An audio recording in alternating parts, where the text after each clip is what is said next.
Chapter 13, Issues in Play Therapy, Marriage and Family Play Therapy. Course, Play Therapy, The Art of the Relationship with Dr. Landreth.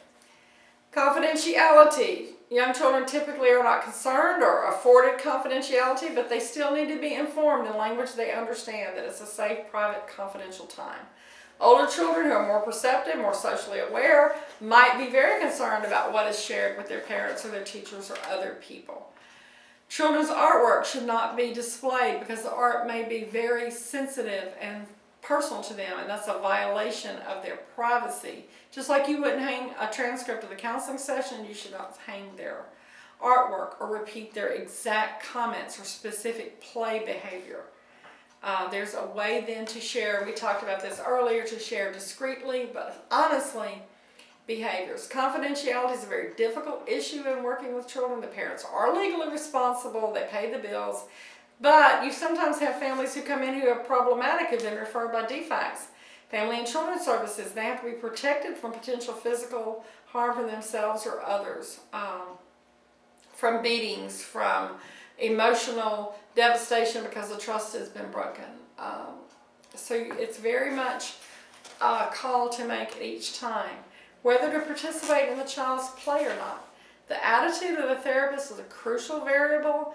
It's not the actual play participation. Sometimes when we're busily playing with the child, we fail to be able to track and reflect on the child's actual play. And sometimes we impact the direction of the play. We don't want to intrude in the child's play or inhibit the child.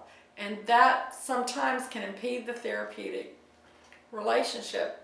Remember, you can be actively involved without playing.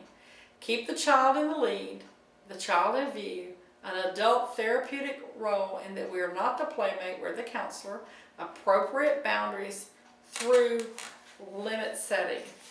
They can't drink the tempura paint. They can't take off their shirt. They can take off the doll's shirt, but not their shirt or your shirt. The skillful therapist is always mindful of the risk of influencing the child or manipulating the play, and not likely to compromise therapeutic effectiveness by limited participation. Accepting gifts from children. Emotional gifts are always more powerful and satisfying than tangible gifts.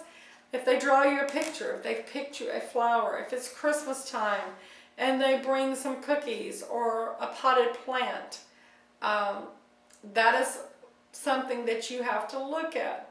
Gifts that are accepted should not be displayed. It might foster competition with other children or make the child feel like that their gift was not good enough if it's being there.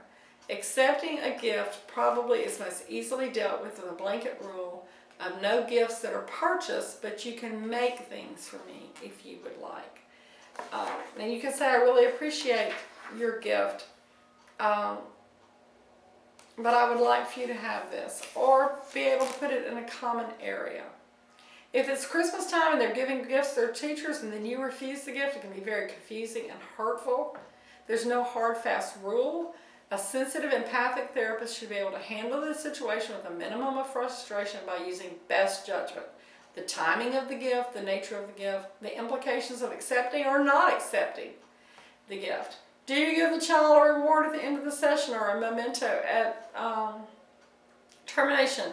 We have a treasure box that kids can go into that they really like that has very inexpensive things. We also have certificates, we have stickers, we have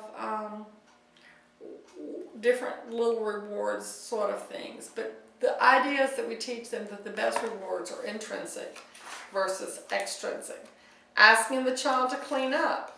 Children need to clean the playroom up, because if you spend all day cleaning the playroom up after several children, then crucial therapeutic time is lost. And that's just part of the play therapy session. We end 5 or 10 minutes early so that we can get the playroom back together and we don't leave our mess behind for the next person. Again, limit setting and returning responsibility. Toys are children's words, and play is their language. And when the play is up and it was their play, it's time to put things back where they were. And cleaning the playroom together is a very big part of Adlerian play therapy. If you need a few minutes to put it together, usually 5 or 10 is enough for that to occur.